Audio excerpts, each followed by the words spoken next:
Morning, everybody. This morning I'm going to be changing my stuffing box glands on my prop shaft, and I thought I'd videotape that.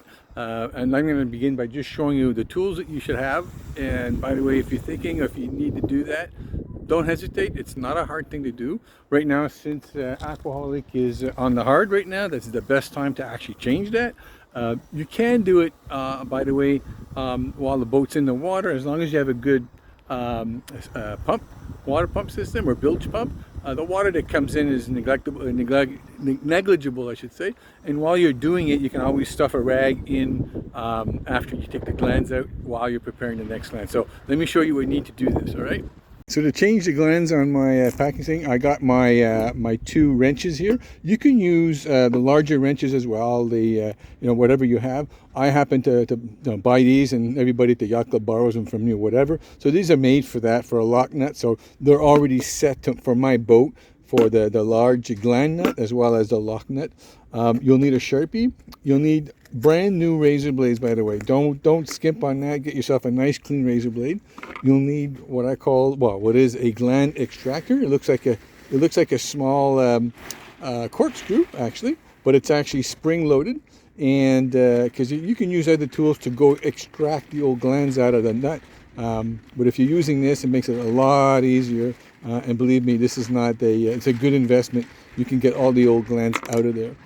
Now, my boat takes 3/16 regular glands. I'm going a graphite, according to my boat manufacturer, which happens to be Catalina, and a few other people. They say you should, if it's 3/16 that you use for your gland on regular flax, then you could use on graphite the same size. So 3/16 right here. Oops. So that's the graphite one. I did buy 1/4 inch graphite because on my Facebook page for Catalina 270 or anybody with a 1 inch, a lot of them were saying, oh no, you got to go to 1/4 inch. Other ones were saying 3/16. Once I got the 1/4 inch, I see the size of it. I know that's not going to be the right one.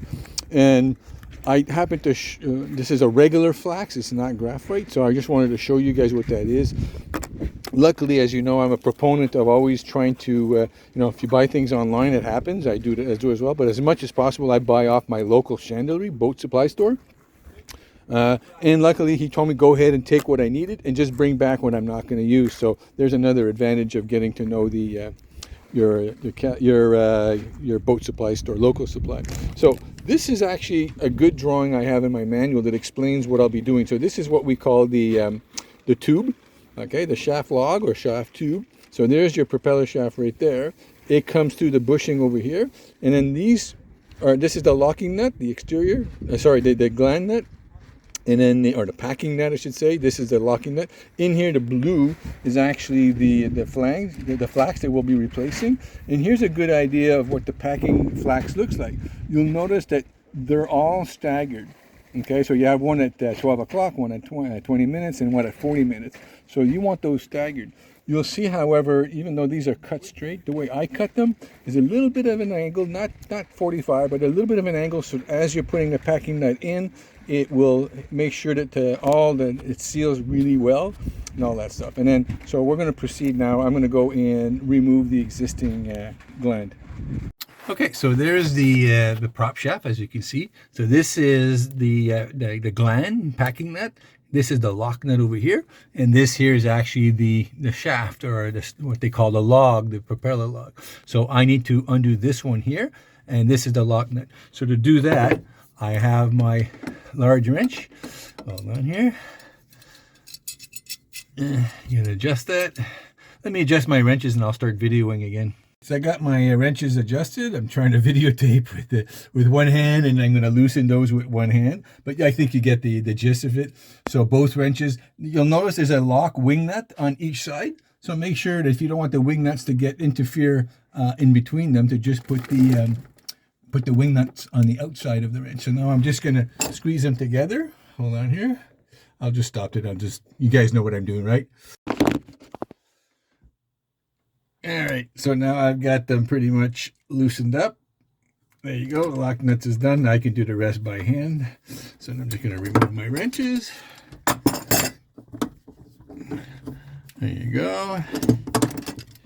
Okay, so I'm gonna So I'm just going to bring back the lock nut. There you go. And I'm going to bring it back as far back as I can. There you go. Okay, now I'm ready to undo this. You'll notice I don't have much prop shaft here, okay? So again, that tool that I was showing you before, the extractor with the spring load, is going to really make my job easy, or a lot easier to go extract the old stuff. Also, because I don't have much shaft exposed here, I'm going to go outside the boat, underneath the boat, and so I can measure my flax to the right diameter of the prop shaft. So I don't have enough room here to work, so I'll do it outside the boat. So there we go.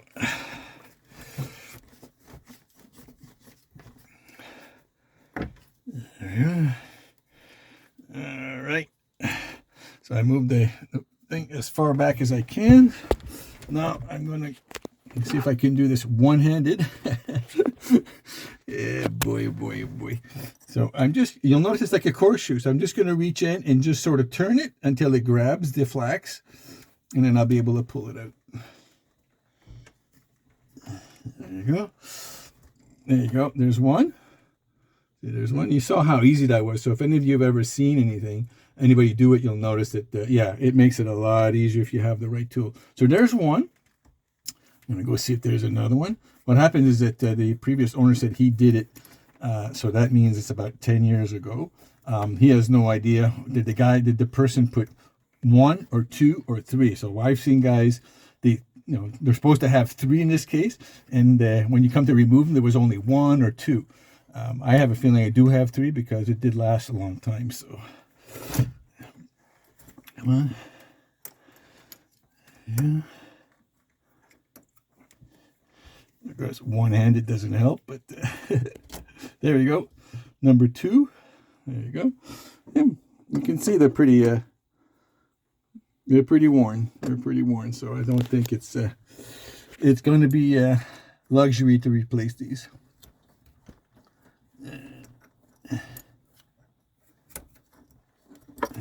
Turn this around. There you go.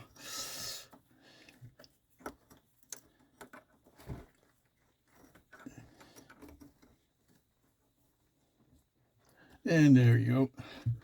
There's a third one. And just in case, only because I've seen this before, just in case, I'm going to go make sure there's not a 4th one in there. Because I've seen that where somebody went in and put a 4th one in. No, actually, I'm touching metal to metal. So my little pin here is touching the back of the flange. So I got all 3 of them taken out. Great. Okay, so now let's go underneath the boat and measure and prepare the other 3. So guys, guess what? There was actually 4 of them in there. This one was packed in, and then there was this big 1/4-inch one stuck all the way inside that nut. And look at that. If it wasn't for that tool I was telling you about, that extractor, I would never have been able to get this one removed. I couldn't film it because I just had both hands busy. But this was stuck deep inside that nut.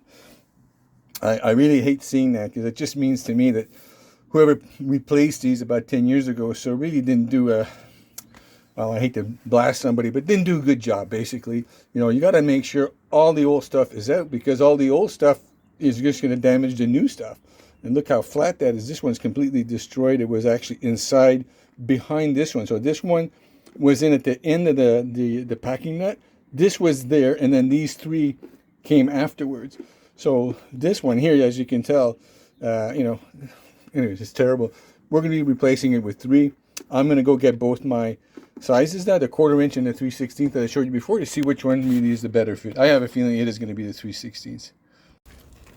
Okay, guys. So you saw I took out the old gland. So I don't have much room, as you saw from the previous video or the previous set. So I cleaned my shaft here to make sure that it's nice and neat. And right here it's really good. Now I'm going to go ahead and wrap my my gland. And with the graphite, you'll notice it's not round, it's actually square. So I'm putting it square. There you go, nice and tight. There you go. And I'm going to do the whole thing. It comes in 2 feet length. So I'm going to do the whole thing. What you'll notice that, I don't know if you can see it with my hand there, so I'm going to just see if I can just make sure you guys can see what I'm doing. There you go. So that's nice and tight against the thing. So most guys will take a blade and just cut it straight to get those 3 rings or 4 rings. Or some of them will actually do it with an angle this way. I'm actually going to take an angle and come just this way, not 45, maybe about 10-15 degrees like this, with a brand new razor blade. Of course, you never use an old one. So there's my brand new razor blade. There you go.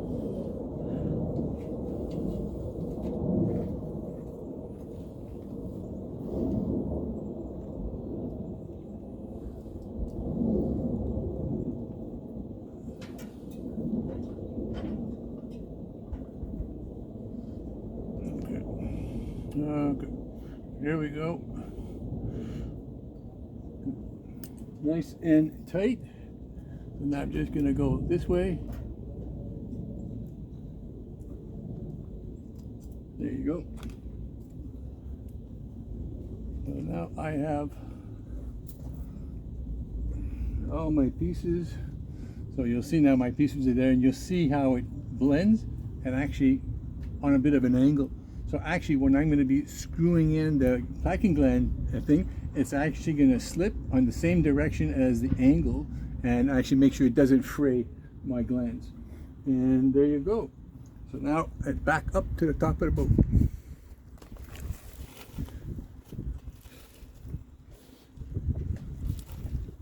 Okay guys, so I ended up making my pieces. I ended up taking the whole length. It comes in a 24-inch length. So I wrapped a coil, as you saw in the previous segment. I'm only going to use 3 of these, of course.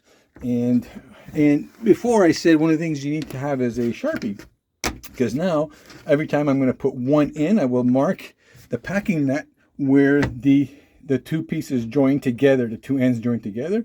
Make sure that I have, 3 of them and staggered.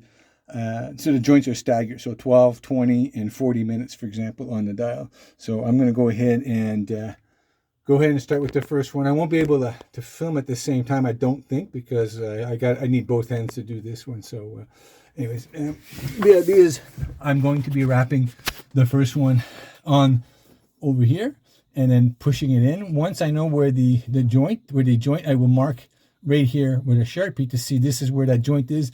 I will then push it in. One way to push it in is to actually screw it in and then all the way to the end, and then boom. That's why this locking nut, I said I'm going to bring it all the way back as much as possible so that I can each one go in, screw it in, and then push the glands inside, and that's the way I'm going to do it. So let me put in my glands, and then I'll keep videoing after that, okay?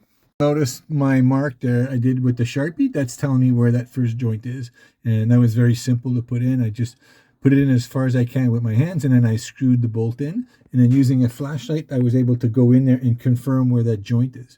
So now I'm going to put the second one in at about 20 minutes from that, assuming this one is midnight or noon or 12 o'clock, and I'll go do the second one now. Okay, so I've got all 3 of them in. Now, very important, I'm just going to hand tighten it. That's it, just by hand. I don't want to tighten it more than whatever I can by hand, and by hand only. There you go. There you go. No more than that. Now I'm going to put back down the locking nut, of course, and I'm just going to hold this gland nut in place because I know it's tightened by hand. I'm going to keep it in place and just use my locking nut, and I'm just going to tighten this without moving this. Once I'm in the water, then I'll come and see if while the engine is not running or the transmission is not turning, to see if there's any water coming in. If there is, I just need to loosen this up and tighten this a little bit more. And once this is not dripping, then I will engage the transmission, make sure that the boat is secure, tied to the dock and whatnot. I will engage the transmission in both forward as well as in reverse. And while that's moving, I'll come and take a look. I should be getting about anywhere, say about 3 drops, or 1 drop every 20 seconds or so. 3 drops per minute is completely normal. And you do want drops of water to come through. You do not want this to not drip, because that means you're overheating your bearing and you're overheating your prop shaft. So that's it. That's as simple as that. I'm going to If there's a problem when she goes in the water, I'll shoot the video of that, but I'm confident everything's going to be okay. At the very least, I'll just have to back down this locking nut and just tighten this a little bit more. And that's it. That's the whole job. Other than shooting video and trying to do things so that you guys get the benefit, all this took me literally less than an hour, and maybe 45 minutes or whatever. That's it. All right, guys. So I hope this was a helpful video for you guys.